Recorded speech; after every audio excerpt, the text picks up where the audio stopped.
మీరు అలానే ఉండండి. ఒకసారి రమ్యారావు గారితో మాట్లాడదాం. ఆమె స్టూడియోకి వచ్చారు. మరి ఆమెకు వెల్కమ్ చెప్తూ, మేడం నమస్తే. అందరికి కూడా నమస్కారం, ప్యానెల్ సభ్యులందరికీ మీకు కూడా నమస్కారం. ఒకసారి అన్న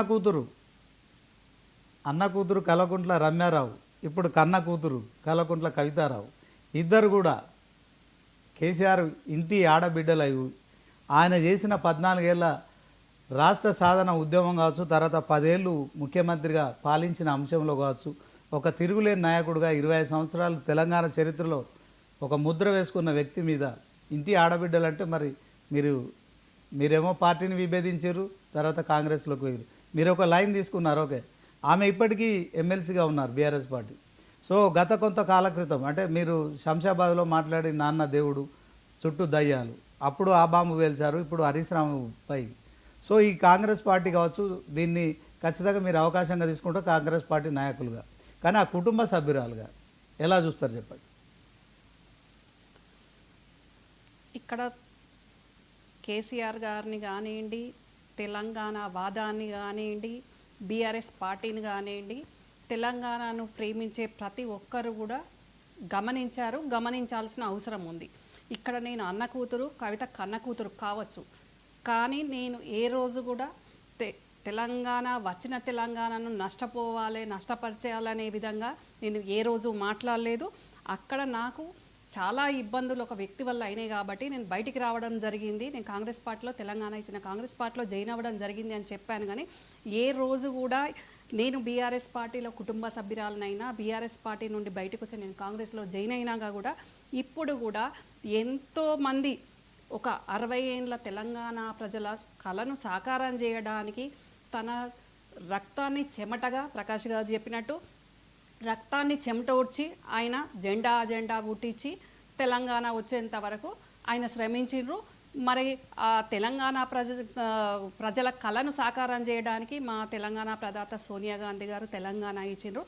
అట్లాంటి వచ్చిన తెలంగాణలో ఏం జరిగింది, ఏం జరగబోతుంది అనేది నేను 2017లోనే చెప్పిన. ఎందుకంటే పక్కకున్న వ్యక్తి ఒక ప్రమాదకరమైన వ్యక్తి ఉన్నాడు కాబట్టి ఆ ప్రమాదకరమైన వ్యక్తి కేసీఆర్ గారిని పక్కదారి పట్టించుకుంటూ ఇప్పుడు ప్రకాష్ గారు కానివ్వండి, అట్లాంటి మేధావులు, అనలిస్టులు ఎంతోమంది అండి, మంత్రులు, అట్లాంటి వాళ్ళని కూడా కేసీఆర్ గారికి కలవనీయకుండా, టైం ఇవ్వనీయకుండా, ఇంటెలిజెన్స్ రిపోర్ట్స్ కింద మీద చేసుకుంటూ ఆ రకంగా చేసే వ్యక్తి అక్కడ ఉన్నాడు అని నేను 2017లో కాంగ్రెస్ పార్టీ అధికార ప్రతినిధిగా నేను చెప్తూనే ఉన్నా.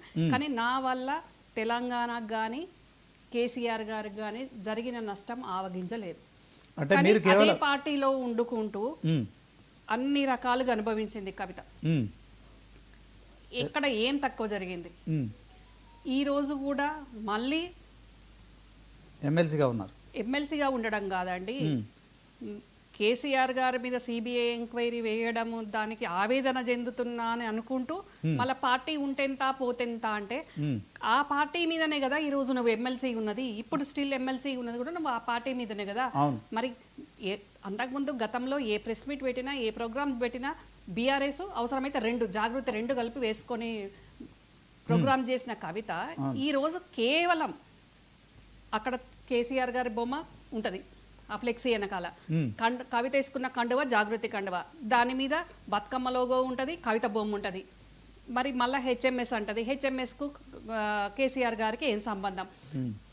అదే బీఆర్ఎస్ పార్టీ మీద ఎమ్మెల్సీ ఉన్న నువ్వు బీఆర్ఎస్ పార్టీ కండువా వేసుకొని నిన్న మాట్లాడితే నీ శాంటిటీ ఏంది అని తెలంగాణ ప్రజలందరూ గమనించేవాళ్ళు. అంటే పార్టీ ఉంటెంత పోతెంత అంటే పార్టీ పుట్టినప్పటి నుంచి చిన్న విత్తు కేసీఆర్ గారు నాటి అది మహావృక్షం అవ్వడానికి, ఫలాలు పొందడానికి ఎంతోమంది కళాకారులు, మేధావులు, విద్యార్థులు అందరూ కూడా మమేకమై తెలంగాణ రావడానికి తోడ్పడ్డారు. మరి అట్లాంటిది వచ్చిన తెలంగాణలో ఈరోజు ఎవరికి ఏం జరిగింది? గద్దర్ గారు లాంటి ఆయన ప్రగతి భవన్ ముందు గంటలు కూర్చున్న రోజు కవిత కళ్ళు కనబడలేదా? అప్పుడు ఎందుకు ఈ సంతోషే కదా అపాయింట్మెంట్లు ఇచ్చేవాడు? మరి ఎందుకు గద్దర్ లాంటి పెద్ద మనిషిని కనీసం లోపలికి అపాయింట్మెంట్ ఇప్పించలేదు?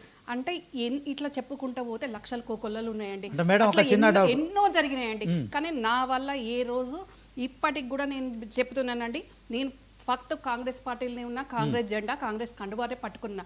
కానీ తెలంగాణ కోసం పనిచేసిన వాళ్ళు, తెలంగాణ పల్లకిని, తెలంగాణ పార్టీని మోసిన వాళ్ళు ఎంతోమంది ఈ రోజు వరకు కూడా పదవులు రాకపోయినా పార్టీని పట్టుకొని ఉన్న వాళ్ళని ఈరోజు అయోమయంకు గురి చేసే విధంగా ఈ మాటలు ఈ చేష్టలు ఇష్టం లేకుంటే బయటకు వచ్చి నాలాగా బయటకు వచ్చి పార్టీ పెట్టుకుంటుందా వేరే పార్టీలో జాయిన్ అవుతుందా వేరు కానీ పార్టీలో వండుకుంటూ మరి పార్టీ పెట్టించిన పెద్ద ఆయననే ఇబ్బంది పెట్టే విధంగా మళ్ళీ రేవంత్ రెడ్డి ఏ రోజన్నా తెలంగాణ గురించి మాట్లాడిండా రేవంత్ రెడ్డి కేసీఆర్ కాలుగోటికి సరిపోదు అని అంటది మరి రేవంత్ రెడ్డి కేసీఆర్ కాలుగోటికి సరిపోకుంటే రేవంత్ రెడ్డి ఏ రోజు జై తెలంగాణ అనకుంటే మరి రేవంత్ రెడ్డికి గతంలో నువ్వు ఎందుకు ఎంపీగా ఉన్నప్పుడు రేవంత్ రెడ్డి గారి కుటుంబానికి నువ్వు ఎందుకు వర్క్స్ ఇచ్చినావు ఎందుకు వర్క్లు ఇచ్చినావు ఇంకా అన్అఫీషియల్గా ఎన్నో మాట్లాడినాయి చాలా కూడా ఉన్నాయి అసలు ఏం మాట్లాడుతుందో మరి కవితకు అర్థమవుతుందో అర్థమైతలేదో మనకైతే తెలియట్లేదు ఏది ఏమైనా బయట వస్తున్న స్పెక్యులేషన్స్ మాత్రం చాలా బాధాకరంగా ఉన్నాయి కాంగ్రెస్ పార్టీకి కవితకు ఎలాంటి సంబంధం లేదు కవిత కాంగ్రెస్కి వస్తాన్న కాంగ్రెస్ పార్టీ తీసుకోవట్లేదు మాకు అవసరం లేదు కవిత ఇప్పుడు కేసీఆర్ లేకుంటే కవిత ఎక్కడిది కేసీఆర్ పేరు మీదనే కేసీఆర్ బొమ్మ మీదనే బీఆర్ఎస్ పార్టీ మీదనే కవిత ఎంపీ అయింది ఓడిపోయి కూడా ఎమ్మెల్సీ తీసుకుంది మా పార్టీ నుంచి పోయిన ఒక బీసీ మహిళకు కేసీఆర్ గారు ఎమ్మెల్సీగా నామినేషన్ రెడీ చేసుకోమన్నాక కూడా పట్టుబట్టి పక్కకు పెట్టేసి కవిత తీసుకుంది మరి ఇన్ని విధాలుగా అనుభవించిన కవిత ఈరోజు ఎప్పుడైతే మరి మెగా కృష్ణారెడ్డి అవినీతి చేస్తున్నాడు హరీష్ రావు అవినీతి చేస్తున్నాడు సంతోష్ అవినీతి చేస్తున్నాడు అన్నప్పుడు ఇప్పుడు ఎందుకు చెప్తున్నావు అప్పుడు ఎందుకు చెప్పలేదు అప్పుడు మాట్లాడాల్సింది ఉండే కదా నీ తండ్రి ముఖ్యమంత్రి కదా అక్కడ ఇప్పుడు మా లాంటి వాళ్ళ ముఖ్యమంత్రిని అంత ఈజీగా గెలవలేకపోతుండొచ్చు కానీ నీకు ఎనీ టైం కదా మరి అప్పుడు మాట్లాడకుండా ఇప్పుడు మాట్లాడటంలో నీ శాంటిటీ ఏ కండువా వేసుకొని మాట్లాడుతున్నావు పోతే ఎంత అంటే పార్టీని నమ్ముకున్న వాళ్ళు ఏం కావాలి ఇప్పుడు మాలాంటి కుటుంబ సభ్యులం పార్టీ కోసం సాక్రిఫైస్ చేసిన వాళ్ళం విసుగు వేసారి హ్యూమిలేట్ అయిపోయి మేము బయటకు వచ్చి నా పని నేను చేసుకొని 11 సంవత్సరాల నుంచి నా పని నేను చేసుకుంటున్నా మరి ఇదే సంతోషం వల్ల పార్టీ నాశనం అవుతుంది కుటుంబం నాశనం అవుతుందని ఎన్నోసార్లు నేను హెచ్చరికలు చేసిన ఆ హెచ్చరికలు చేసినప్పుడు ప్రతిసారి సంతోషం సపోర్ట్ చేసింది కవితని హరీష్ ను కొట్టమని ప్రోత్సహించింది కవితని ఇట్లా ఎన్నో కోకొల్లలు ఉన్నాయండి ఈ రోజు మళ్ళా హరీష్ మరి షేక్పేటలో ఆఫీసులు పెట్టుకొని మరి కొట్టాడండి ఎందుకు కొట్టాడు ఈ రకంగానే ఇబ్బంది పెడతాయి ఇప్పుడు నేను ఒక ఆడపిల్లని కొట్టలేక నాకు విసుగెత్తేసి ఒక సెల్ఫ్ రెస్పెక్ట్ నా మహిళను కాబట్టి నేను బయటకు వచ్చేసిన నాది కూడా సేమ్ బ్లడ్ కాబట్టి ఎవరికి తలొగ్గేది లేదు నా సెల్ఫ్ రెస్పెక్ట్